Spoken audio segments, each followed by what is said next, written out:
My name is Ann Nelson, and I'm a physiotherapist here with Capital Health, and I'd like to talk to you about physical activity and exercise.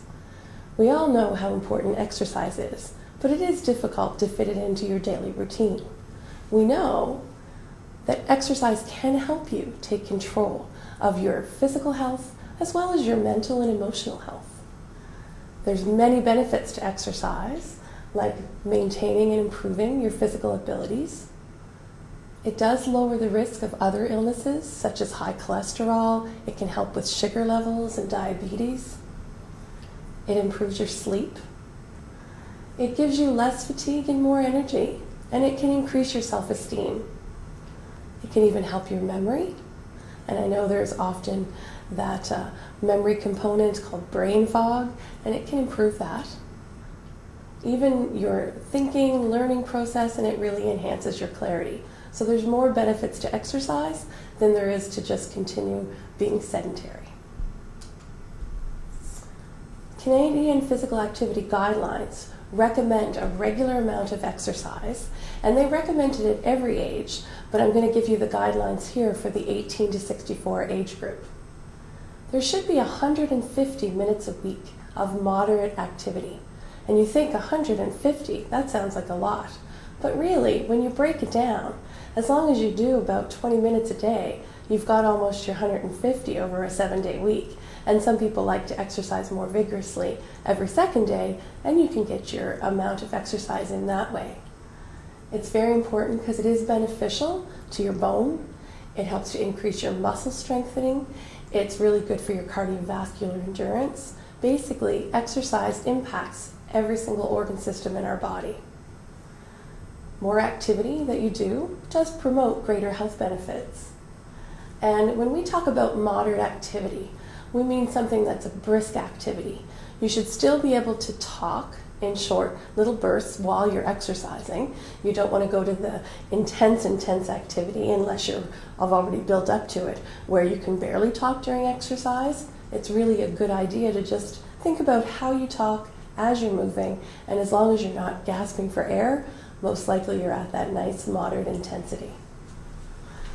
Vigorous is things like jogging, cross-country skiing, where you're really getting that heart rate up into that really high level. And when you're starting an exercise program, you want to start with minimal, build to moderate, and vigorous only when you're feeling really good. And of course you want to be checked out by your doctor to make sure it's good for you to start a program. So what kind of activities can count for exercise? It doesn't have to be I go to the gym or I put on my specific exercise outfits. Cleaning the house. You do a good clean of your house, that your heart rate's rising, you can feel yourself panting, you can see the sweat, you know that you're exercising. Things like stretching, a lot of yoga, a lot of other just normal stretching in the morning, that can be counted as exercise. Yard work, gardening, also good exercises. And aerobic exercise of any type of intensity. Dancing, put on some music, move around your room, doing some skiing, doing any kind of walking program, jogging. Those are all types of exercise. The goal is you want to find some form of exercise that works for you and that you can keep up with. And the big aim is to keep yourself moving during the whole time you're exercising. If you go, okay, I'm going to exercise, and start moving, and then you get distracted, and you sit, and then you go, oh, I gotta move again, and your 10 minutes included that time of sitting, you really didn't do 10 minutes of exercise. So you wanna keep moving during the whole time. So where and how to start? The first thing, as I mentioned before, you really do need to talk to your doctor. You've been through a lot with all of these treatments, having the cancer, having everything else. You want to make sure you're in the shape that you're able to start at a lower intensity and build from there. You want to look if there's any precautions or restrictions. Maybe you have a restriction for arm movement, so you want to make sure you incorporate that into whatever program you start. You want to assess your energy level. If you're at 0 on the energy level scale, that you're just coming out of it, then probably you're not going to start with jogging. If you're at 10 and you're feeling great and vigorous and you can't wait to take on the world, then you're going to need something to challenge you. But you want to do something that matches with your energy level. You will gain energy by exercising. Some people think, oh, I'm just too tired, I can't do it, or I have something to do later today. If I exercise, I'm going to use up all my energy. That's actually not true. All of the research shows that when you exercise, you actually gain more energy so that you can do your other activities and continue exercising. Very important to breathe while you're exercising. People often forget that. They think, oh, I'm breathing. But you start to show them a couple exercises and all of a sudden they're concentrating so hard, they forget to do nice, regular, deep breathing. But our muscles need the oxygenation from the breathing. And the talk test, as I mentioned before. You still want to be able to talk while you're walking, while you're doing some of these different activities. And that keeps you at that nice, moderate level of intensity. So maintaining. Getting started, we know, okay, you can start, that's pretty easy, but how do we keep it going?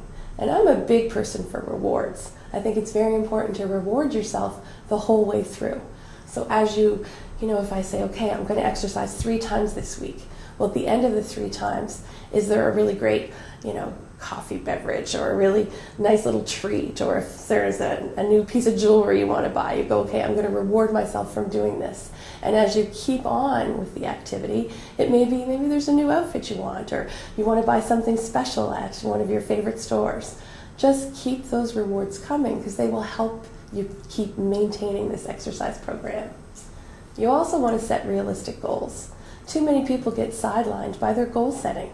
They think, okay, I'm starting a program and I'm going to be able to do every day 30 minutes. I know I can do that within 1 week. Well, that's a little unrealistic for most people. So to start with such a lofty goal may end up making you derail way too soon. So you want to make sure you're realistic. Realistic is, let's start something 3 times a week and then increase it to every second day. And then maybe get into daily if your energy level and your whole sense, if you can sustain that. You want to establish a support system.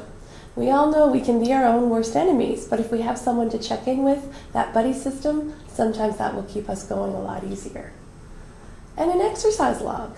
I need to write down when I exercise because I tell myself I've done it even if I haven't. So sometimes actually seeing it on paper, and if you have a smartphone, there's little notepads, or put it in your calendar and check it off, and then you know that you've maintained that exercise. What if you fall off? We all do it. The big thing is don't beat yourself up. Just get right back on again and try again. So there's that risk that when you start something may sideline you. Maybe it's something that happens in your family, or there's a snowstorm and you can't get into the gym. Whatever it is, don't let that be your reason to stop. Just let it be your reason to start fresh again. Get back to exercise anytime you've been sidelined as soon as you can, and just take it one day at a time. And remember what I said about the rewards. Now we're going to go into some exercises. Now we'll try a few exercises from the top of our head to the tip of our toes, just to give you an idea of what a generalized moving every muscle group, short little music program feels like. We're going to do this to twist and shout.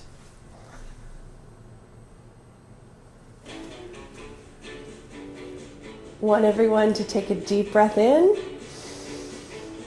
and blow it out. Now with our head, I want you to tuck that chin in and relax. Tuck that chin in again. Relax. One more time. Relax. Now we're just going to turn our head a bit. Back to the middle. Turn it to the left. Middle. Right. Middle. Left. Middle. Now just tilt your head and up, tilt the other side, up, tilt again to the right, up, and tilt to the left. Now, let's bring our arms into it and feel free to move your legs a bit in time to the music. We're going to bring both arms up. Good, and back down again. It's very important to go through your full range. Bring it up again. And back down again, because we tighten up every night that we sleep. Now to the side like a jumping jack, and back down, and one more, Good, and down. Now bring those shoulder blades together. Stick that chest out. And relax. One more time. And relax. Now let's get our right leg up. And down our left. And if you stumble, make sure you're close to a chair. Up again on the right. And up again on the left. Now we're going to go out to the side on the right. For those hip muscles, and the left, out to the right again, and to the left. Now I want you to come up on your toes, and back on your heels, and up again, and back. And now I just want you to do a little bit of the sway, just where your hips go. And that helps your balance, as well it's more fun. It doesn't feel like exercising.